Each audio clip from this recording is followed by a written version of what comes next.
Fantastic. Lovely. Well, family, it's my absolute pleasure and privilege to introduce our speaker for today, Simon Argent, who's come from Ascot. He's part of Ascot Life Church, which is in Ascot, if you didn't know. And it's part of our Commission Church family. Simon is actually in a really interesting phase of his life because having been at that church for a number of years, the leader, Dave Rogers, many of you might know him, he's actually moving on to lead a church in Exeter, also part of the Commission family. And Simon is moving on to lead the church in Ascot. He's going to be one of the youngest leaders in our Commission family.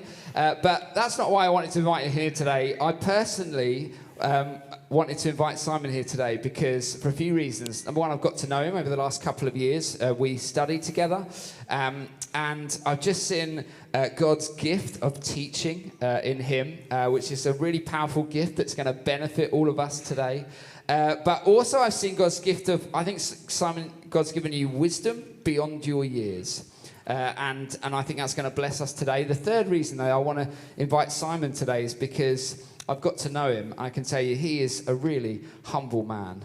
He's a lovely man to be with and learn from. And I really commend him to you today. So why don't we give a warm welcome to Simon.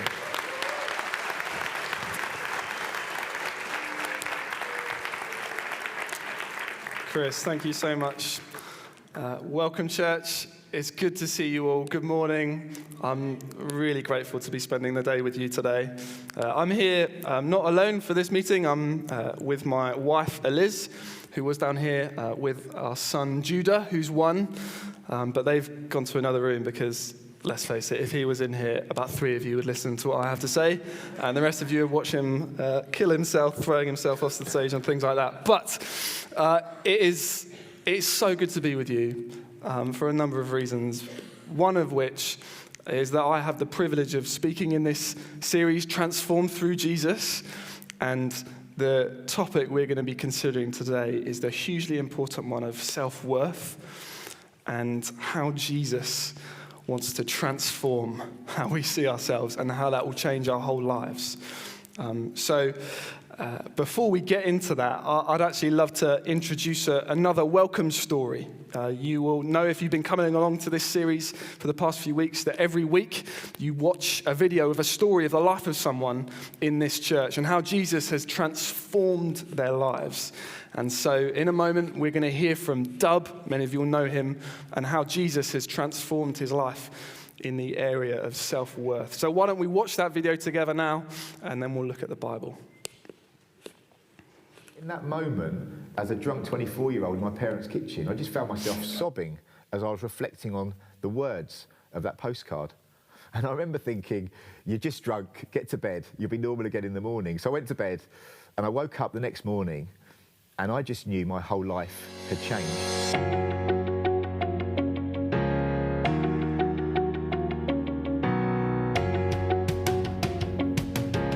Hi, I'm Dub, and this is my welcome story. So I grew up in a Christian household, and I hated going to church. I felt like I was being dragged to church every single week. The deal was you have to go to church every Sunday until you're 16, at which point you can decide. So I felt like I was a prisoner, just counting down the years, and I couldn't wait until I turned 16, at which point I'd be free. So I turned 16, and I didn't go near church for years and years. I just thought Christianity was so boring. And I had 3 much bigger interests in my life: making money, chasing girls, and playing football. And I discovered I was good at all 3. I was getting more and more popularity from my football. I was learning a trick or two about how to chase the girls. And when I went to sixth form college, I discovered I was really good at sales. And I used to sell all sorts of stuff. Loads of fake stuff, loads of stolen stuff. I sold so many Ralph Lauren shirts that I was said to have given my college a uniform. You go to a party and the lad would turn up thinking he's looking really good in his shirt, and as he turns up, there's 100 other lads wearing the same shirt because I've sold so many. So in my 20s, I was playing semi-professional football, and I was loving the small town fame that brought. I went into business with my brother, and business was booming, and I was enjoying all the cash I was making.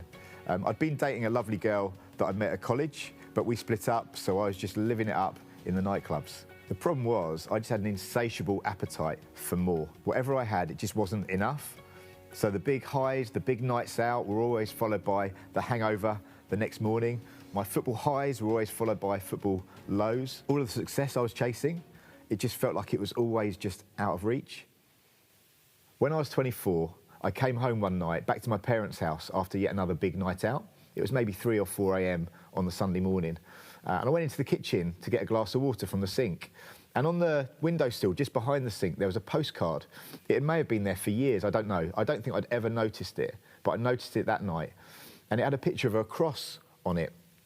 And it had the words, "So I asked Jesus, how much do you love me? This much," he replied, and he stretched out his arms and died. And what was bizarre is that I'd been to church as a kid for years and years and heard all sorts of things about Jesus and just thought he was boring and irrelevant. And yet in that moment, as a drunk 24-year-old in my parents' kitchen, I just found myself sobbing as I was reflecting on the words of that postcard. And I remember thinking, you're just drunk, get to bed, you'll be normal again in the morning. So I went to bed and I woke up the next morning and I just knew my whole life had changed because I knew Jesus loved me and Jesus had died for me. And so everything had just changed. So from that Sunday morning, I found that I had a real desire to start going to church. So I very soon started attending and then did an Alpha course. And not long after that, I gave my life to following Jesus Christ. There's a verse in the Bible that has always been really significant to me since becoming a Christian, and it's 2 Corinthians chapter 5, verse 17. And it says, "If anyone is in Christ, they're a new creation. The old has gone and the new has come." And that verse really helped me to know that Jesus had forgiven me and given me a brand new start. I know I'm not the man yet that I want to be, but I'm certainly not the man that I used to be. I noticed that my passions had started to change. I stopped chasing lots of girls and I fell in love with one girl, my wife Tanya, who I've been married to for nearly 20 years now. My passion for football and for business was still strong, but I noticed that my passion for the message of Jesus had just grown and grown and actually outgrew those other things. And I started to think, I'd love to give my life to sharing the news about Jesus with other people. And so eventually, I quit our family business, I stopped playing football, and I started working for Welcome Church. Through Jesus, my self-worth has been completely transformed. My self-worth now is not at all about how much money I've got in my pocket or how successful I am in business or how well I do on a football pitch. It's not even based on things like how good I am as a father or as a husband. Instead, my self-worth now is based on the fact that Jesus loves me, has given himself for me, and the fact that he's got a plan for my life. I believe if you reach out in prayer to Jesus, he'll reveal himself to you, just like he has done for me.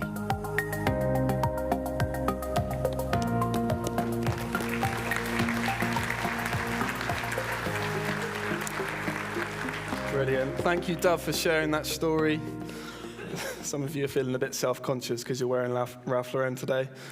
But that's okay, we're going to talk about that. We're looking at self-worth. But it's a really helpful story and one that we're going to revisit a little bit as we go through this morning. But before we really get into the weeds of this topic of self-worth, I'd love to just, by way of introduction, just tell you a bit about the season of life that me and my wife Liz find ourselves in. So as I said, we've got a 1-year-old. His name is Judah. He's so much fun. He's just learning to walk, just learning to talk. He's a lot of fun. However, as with 1-year-olds, there are certain changes they bring to your life. And one that we have found is that we have entered a phase of our life where we are now permanently ill. He's in childcare. He brings us all sorts of presents home. So last week it was Friday night. We had a friend over to stay, and suddenly we found we were struck down with another sick bug from the nursery. And this is just kind of the way our life seems to be all the time. Just to warn, I'm not actually ill today. None of us are. You can come and talk to us afterwards, and you won't risk your health. But most of the time we are ill. Like 2 weeks ago, 2 weeks before that sick bug, we had just finished like a bout with this 3-month-long cold over Christmas. I'm sure many of you had that as well. And what I've found is it's not just like bugs that children give you. The other day, I was picking Judah up, and he weighs a lot now, and I actually pulled my shoulder, and it still hurts like today. It still twinges even now. It's like children bring you bugs, injuries, like a hazard to your health. They don't tell you that before you have them, but some of you are like, yeah, you've got years more to go, Simon. But what I found, of course, there are many bad things about being ill and about being injured. But one thing that I've found is really tough is that when you're sick, it's hard to enjoy life and really focus on the things that matter. Why? Because the part of your body that is ill constantly draws attention to itself. It's like the sick organ constantly wants you to attend to its needs. So on Friday night, my stomach would not let me sleep. So it's like, attend to me, I need help. 2 weeks before that, while my shoulder's been hurting, I found I've struggled to engage in meetings and struggled to focus at work sometimes because the pains are just so strong. And I'm sure you're, sitting there thinking, why on earth is he beginning a talk on self-worth in this way? But here's why I say it. Because I think that one of the glaring signals to us as a culture that we have a problem in the area of self-worth is this: that our sense of self-worth, or our ego, our personal value, whatever you want to call it, our sense of self-worth is something that constantly is drawing our attention. Our ego is something which is constantly drawing us to attend to its needs. You think in the past month, have you had a single day where you have not thought to yourself something along the lines of, I wonder how I came across today? I wonder what that person thought of me today. When I said this in this meeting, what did she think I was saying? When he saw me at the school gate with my what did he think of me there? How did I come across? What's my appearance to other people? What's my worth to them? And to be sure, for some of us, those questions will enter your head one moment, leave it the next. They won't kind of have a huge impact on you, but for others of us, it really will. Maybe you're someone who you find yourself staying awake at night, kind of replaying conversations. You ever do that? It's like, oh, what did I say to that? How did they respond to that? Maybe trying to replay the reaction that they had to. How do I have to repair this? What do I have to say next? Others of you found yourself struggling to focus at work because of something someone said to you. Just an off comment. You're like, was that a snub? Were they criticizing me? How do I save face? It's like we have this kind of sick organ in our body, our sense of self-worth that's constantly drawing our attention. It's broken. And the thing that points this out to me and really confirms it for me is that actually, as a culture, we seem to constantly talk about this. It's actually even what we make our movies about for our children. I don't know if you've seen the film Encanto. It came out a couple years ago. I was forced to watch it on a holiday in France, and I'm so glad I was, because it's a fantastic film. It's all about this magic family, the Madrigal family. All of them have these incredible gifts. Don't worry, I won't spoil it for you. But essentially, there's this whole family. All of them have these miraculous powers. Some can heal with what they make, like food that they make. Others are superhumanly strong. Others of them can see the future, change the weather, all this sort of thing. All of them have gifts, apart from one. That lead character in the middle, Mirabelle. And on the surface, she seems okay with it. She kind of busies herself, keeps herself active, serving the family. She does all the jobs that everyone else is too, important to do. She's kind of carving herself an identity in this family. But soon on in the film, you realize she's not okay. She kind of breaks down in this moment of honesty. When in her first song, she sings this. She says, I can't heal what's broken. I can't control the morning rain or a hurricane. And so she says, and I also can't keep down the unspoken, invisible pain of not measuring up. But the fascinating thing is, as you go through the film, what you find is that every single character, even the most gifted and senior ones, they too are kind of crushed under this need to find approval, to maintain their approval from others. And so in one of the next songs, you hear from her super strong sister, Louisa, and she says this. She begins her song this way. She says, I'm the strong one. I'm not nervous. I'm as tough as the crust of the earth is. I move mountains. I move churches. And I glow because I know what my worth is. But then she ends it this way. Under the surface, she says, I'm pretty sure I'm worthless if I can't be of service. And I'm aware I'm quoting fictional characters to you here. These are like real people I've interviewed. But real people wrote these words. And real people like you and I watch them, sing them, play them in our cars. And I think actually the reason why movies like this are so popular is because what these characters say resonate deeply with us. You know, maybe you're someone who you would just say your life is sort of frantic because you're constantly going from place to place, people group to people group, friendship group to friendship group, trying to find some worth, trying to prove yourself at work or at the school gate or with your friends or amongst your family. Maybe you're not frantic kind of like actually, but it's sort of like your mind is just always on overdrive. How do I say something to get there? How do I appear here? Maybe you're just crushed under the need to maintain your approval, maintain your place in your workplace or your family. I believe as a culture, if we're honest, we are a restless people, constantly looking for some worth, some approval that we can't quite find, always eludes our grasp. But here's the thing, I believe this is also an area that Jesus loves to transform and will transform today if we come to him. So what I want to do with the rest of our time this morning, we're just going to read a few words from Jesus, just a couple sentences. You may even have heard them many times. But what we're going to see is that in these verses, Jesus gives us 3 steps to having our self-worth utterly transformed by him, and with it our whole lives too. So I'm going to read from Matthew 11, verse 28 to 30. The words will come up on the screen. Do feel free to follow along in your Bibles if you'd like. But this is what Jesus says. He says, come to me, all who labor and are heavy laden, and I will give you rest. Take my yoke upon you and learn from me, for I am gentle and lowly in heart, and you will find rest for your souls.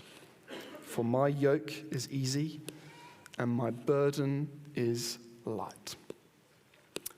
As you can see, just a few words from Jesus here, but I believe if we read them well, that we will see here Jesus displaying his unmatched ability to utterly transform our lives if we let him. And he does this in kind of 3 steps. Firstly, Jesus here makes us an offer. Secondly, he gives us an invitation. And thirdly, he kind of paints a picture, a glimpse of what life with him is look like. And these are just the 3 things we're going to work through today before we finish. So firstly here, Jesus makes us a huge offer. An offer many of us are looking for. It's an offer of rest. Verses 28, 29, he says, come to me, all you who labor and are heavy laden, and I will give you rest. And then at the end of verse 29, he clarifies that this rest is rest for your souls. I think, what does that mean? Well, to understand what Jesus is saying here, it's helpful for us to remember that Jesus, when he originally said these words, was not speaking directly to us. He speaks to us today, yes, but when he first said these words, he of course wasn't in a room and working. He was in first century Israel, speaking to largely Jewish people. And so that means Jesus is here actually addressing a very particular problem to that time, which is this. The people he was speaking to here were people who were burdened under the weight of keeping religious rules, measuring up to religious standards. See that phrase translated heavy laden in verse 28, or when Jesus later talks about his burden.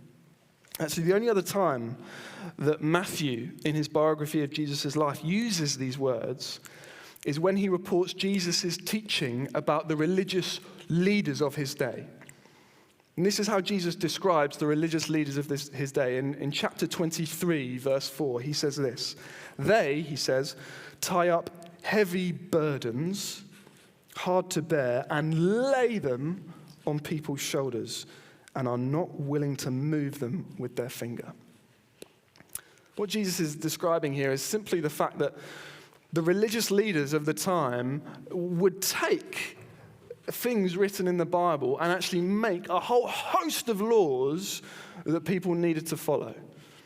Rules about, how much you should pray, how much you should give money to the poor, how much time you should spend with certain people, who you shouldn't associate with, how you should look, how your family should function. All of these kinds of laws, they kind of piled them up on people's shoulders. And whilst there was, at least to begin with, good intent behind this, it meant that people were just burdened under it. They weren't enjoying life. They certainly weren't enjoying life with God because they were just crushed underneath these standards.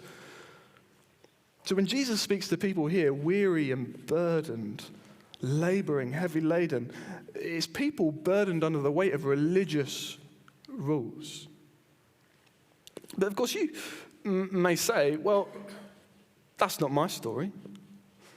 After all, we don't live in first century Israel. We live in 21st century Britain. We don't have religious rules placed on us all the time. We're a secular society. We're free from all of those things. You may be here this morning and have never given a thought to what God or any religious person would want for your life. But here's the thing. Although we may have chucked out many religious rules that maybe previous generations cared a lot about, all we've done is replace these rules and standards with other ones that crush us even more. Standards about how you look.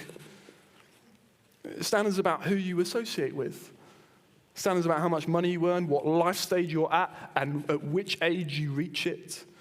Standards about your political views, standards about, what you think. All kinds of standards, rules, and they're just the same. They're just in a different garb. Equally crushing, equally burdensome. We too are a people who labor heavy laden, constantly trying to keep up appearances before others. And Jesus says, I can give you rest from that. I'm the one that can stop your striving. And here's the thing, the rest Jesus offers here is not just kind of like temporary rest. It's not respite. Just a holiday with Jesus and then I'll go back to the world and all its demands. No, he says, I'm going to give you rest for your soul. It's going to permeate right into you.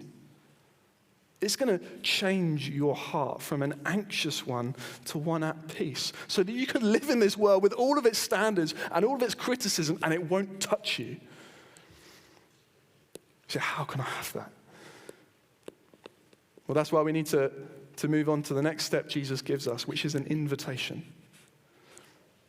And it's an invitation that is very simple. Verse 28, he says, come to me. Come. Unless we think this is just kind of a one and done. Come to Jesus, get your problems sorted, then go back to living life. He makes very clear, verse 29, this is what coming to him looks like. He says this, you're to take my yoke upon you and learn from me. You say, what on earth is Jesus talking about eggs for? I know pancake day's around the corner, but there's a shortage we can't get. Why do I have to carry Jesus' egg? Well, what is a yoke? We've actually got a picture of one here. This is what a yoke is. It's a farming tool. It's actually that wooden beam across those two animals. It's like a weighted wooden beam that would tie animals together, kind of burden them down a bit so that they would pull in the same direction. And of course, this is a farming tool, but you can imagine how it quickly became a metaphor for joining yourself to something. If you wanted to join yourself to a certain religion, you would kind of yoke yourself to that religion, and that would become your way of life. Or if you wanted to join yourself to a certain teacher's way of living, you would yoke yourself to him. See that when Jesus says, take my yoke on you and learn from me. We're going to do life together now. You're going to walk with me. And I think this invitation is surprising. Because remember what Jesus has said. He said to us so far, he said, I know you're burdened by standards. I'm going to give you rest from all of them. And so we might think that Jesus would then go on to say, here's how you're going to be free from the crushing weight of standards. Forget the standards. Forget what anyone else thinks. Just do what makes you happy. Be who you want to be. And that's, of course, the answer that I think Encanto and many other films offer. If you want to be free from not feeling enough, then just stop caring about what others think. Stop caring about what God thinks. Jesus said, stop caring about what I think we might even think he would say. But Jesus doesn't say that. He doesn't give this to us as the answer because he knows it's a false answer. He knows human beings, and he knows that the only way we can really find validation is ultimately we need to find it from outside. Ultimately, we as human beings crave some source of outside validation. We need to yoke ourselves to something to find approval. And actually, I found this out myself when I was at school. For me to tell you this story, I'm going to have to tell you something very surprising, which is that I used to be an incredibly good rugby player. Now, that's surprising because if you look at my physique, you think, he's panning. He did this in the first meeting, panning up my... You think, if he steps onto a rugby pitch, he's going to snap in half. I'll worry about him. His shoulder's certainly going to go. But here's the thing. If I tell you that I stopped growing by the age of 13 or 14, then you can imagine that in year 8, I was a pretty dominant force on the rugby pitch. I was the try stopper. I was the try scorer. I was everything. I was like man of the match. I was coach's favorite player for a time. It was great. And you know what it did for my self-worth? It was huge. I felt so validated. People knew me. I felt like I was making my parents proud. My coach was certainly proud. But here's the thing. At one point, I stopped growing, and all the other boys kept going. Growing up and out, and I was just like stuck there like this, slowly relegated down the rugby team. And so at one point, I didn't think this consciously as far as I know, but essentially what I did was I thought, I don't need to find my worth in rugby. I can be a happy, contented person without being star of the show. But what I ended up doing was actually, I just found my validation from another source. What I did was I actually started becoming involved in musical theatre, which is quite a pendulum swing. For a time, again, I got some pretty good parts. But then there came a point in year 11 when I was primed to be, the lead of the school musical. But we ended up doing a musical called South Pacific, and the lead in that is an old man. And I got cast as the old man, and I was like, this is not the sexy role that I was hoping for. So I thought, I've been that. And so I just latched onto something else. I was also planning to be a doctor at that point, because all my family were, and so I was also working hard at science. I was top of the class for a bit. I thought, this is who I am. I'm the scientist.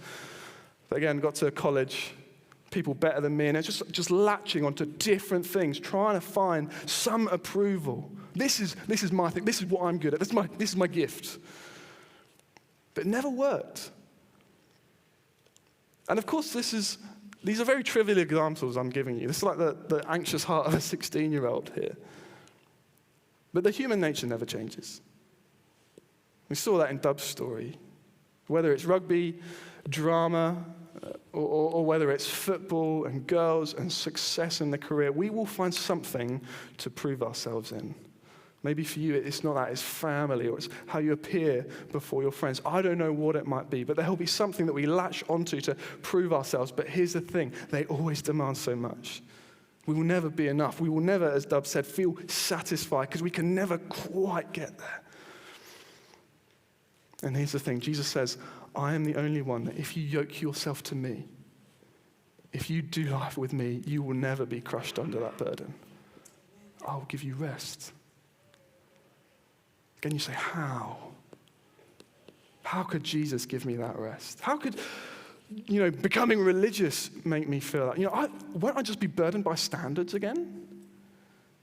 You think, and surely Jesus is like the worst person to follow to, find self-worth, because you read through the stories about him, he's like impossible to fault. He's perfect. And more than that, he makes some incredibly high demands of his followers too. You might have been here a couple of weeks ago when Christopher was speaking on Luke.6, where Jesus says things like, when someone hits you, turn the other cheek. Love your enemies. Pray for those who hate you. I think these are the things Jesus calls me to, and I'm going to find freedom in following him. But this is why I believe Jesus here gives us a glimpse into what following him is really like. And he does it just in 2 steps. Firstly, in verse 29, he gives us a glimpse by showing us what he's like on the inside. It says in verse 29, it says, "Take my yoke on you and learn from me." Why? "For I am gentle and lowly in heart." Someone's written that these are the most important words in the Bible because this is the only place where Jesus himself describes what he's like. And what does he say? He says, "I'm gentle, lowly." What does it mean that Jesus is gentle? Well, it means that when you come to him with failure, or shame, or sin, or mess, his response is not to criticize, to demand, to show you the bar you have to measure up to make you feel terrible. No, his response is gentleness. His response is grace. His response is welcome. One pastor describes Jesus here as saying that I am the most understanding person in the universe. Jesus is saying, I'm gentle. When you come to me with failure, I'll welcome you in. But here's the other thing. He also describes himself as lowly, which is a Bible-sounding word. Some Bible translations translate it humble, which is maybe more the kind of language we're used to. But I find the word lowly helpful because the word literally means someone who takes the low place, someone who resides with those who are low, who are crushed in spirit, who feel they don't measure up, who are crushed under the weight of proving themselves. Jesus says, if you ever feel like that, good news, I live in that place. I'm there with you when you're there. So Jesus is saying, though you could yoke yourself to many other masters who will demand, criticize, praise you when you're doing well, but crush you when you're doing poorly, Jesus says, I'm one that when you fail, I'm right there with you. Amen. But more than this. Jesus also gives us a glimpse here of what it feels like to follow him. Verse 30, this is the last verse we'll look at, says this. For my yoke, he says, is easy, and my burden is light. It's a verse we've heard many times, I'm sure, but actually if we hear it rightly, it should confuse us. Because as we've seen, that yoke is like, by definition, it is a weighted thing. It's meant to weigh down on the animals that it's over. But Jesus says, when you take my yoke on you, my way of life, it's actually not going to hurt you. It's actually going to be easy. That word could also be translated good or kind. It says, when you put my life on, when you do life with me, it kind of easygoing. It feels good. You will feel light doing life with me. And he says a very similar thing in the next phrase. He says, and my burden, the burden that is placed on your shoulders when you follow me, my burden is light. It's essentially saying my burden is a non-burden. It doesn't weigh. It won't weigh you down. It will pick you up. You will feel light and free following me. In other words, Jesus is saying that burden that follows you around wherever you go, whether it's the workplace or your friendship or your family or your career or whatever it might be, that burden of not measuring up, of needing to prove yourself, of needing to meet certain standards. He says, when you come to me, that burden, it goes. It disappears. Why? Well, it's because Jesus himself takes that burden from your shoulders and places it on his own. See, when you get to the end of Matthew's story of Jesus' life, you find him taking up another wooden beam on his shoulders, carrying up a hill where it is nailed to a cross, an execution device for criminals, those who have broken the law, and even those who are forsaken by God. But here's the thing, Matthew makes very clear to us that Jesus did not suffer this fate for anything he had done wrong, for any way he had offended others or God. No. Matthew makes clear that when Jesus died on that cross, he was dying in our place. Dying to take your mess, your sin, your failure to measure up. You see, the fact of the matter is that the reason we do have this sneaking suspicion that we are not as we should be, that we do not measure up, is ultimately because we don't. By ourselves, we are not who God made us to be. We have walked away from him. We are not the people that God has made us to be. We do things we shouldn't do, and we don't do things we should. But here's the thing, when you come to Jesus, you meet someone who takes all of that mess from you, bears the consequences for you, so you can walk free. And not just walk free to go and do life by yourself. No, he also purchases you adoption in God's family. We believe here that Jesus, the Son of God, died in our place so that you, if you come to him, can live in his place. As a beloved child of God who is given absolute acceptance by the only one who really matters, the one who made you. This is how Jesus gives rest to those who come to him. This is how he takes that burden of self-worth and approval from you. It's by living the perfect life and then giving it to you. Giving you the Father's love, bringing you in to his family, and so that nothing that you do can ever stop this love being yours. And I tell you, when you understand this, like when it sinks into your bones, not when it's just head knowledge, but when it gets into your soul, it changes you. You stop having to fear about what this group of people might think, or how you come across in this meeting, or what this person might think of what you said. Why? Because the only opinion of you that really matters is already in. God says of you, this is my beloved child in whom I am well pleased. Well pleased.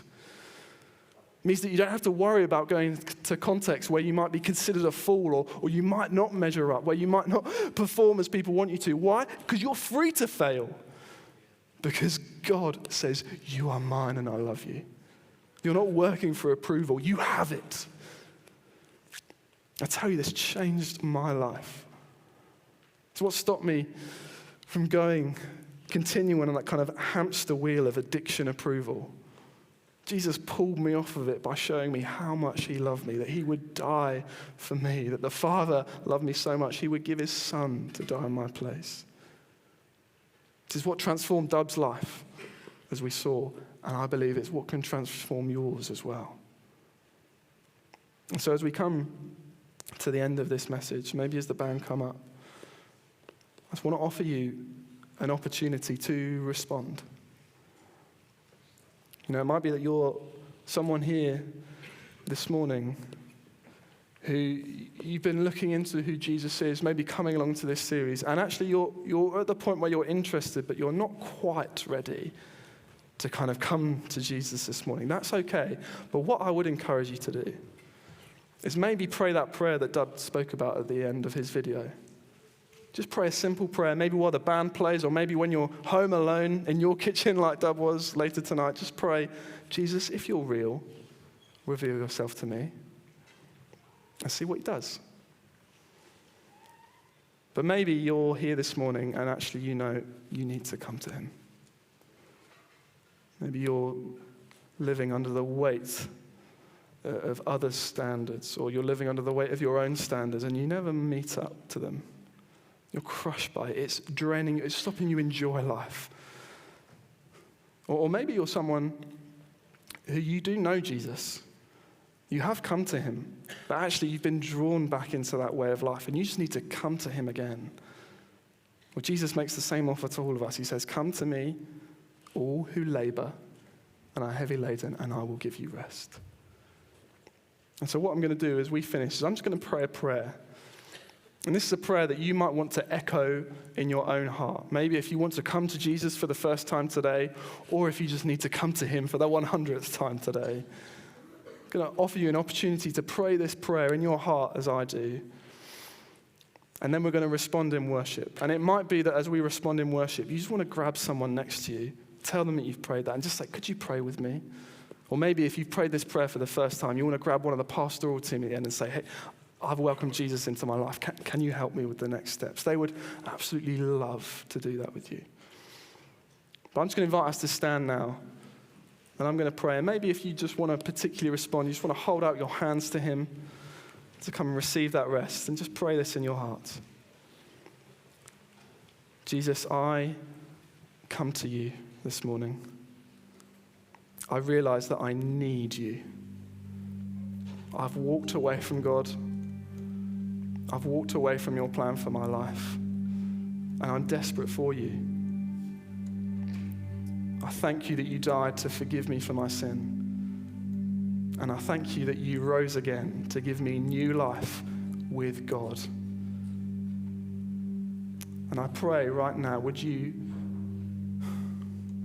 pour the Father's love into my heart so that I would know that I am yours, so that I would know I'm part of your family, loved, chosen, adopted. I pray, would you transform my life from the inside out so that I would be changed, I would be free, I would find rest. Pray this in your name. Amen. We're going to sing, as I say, if you want to grab someone for prayer, do that, but we're going to sing together now as we finish.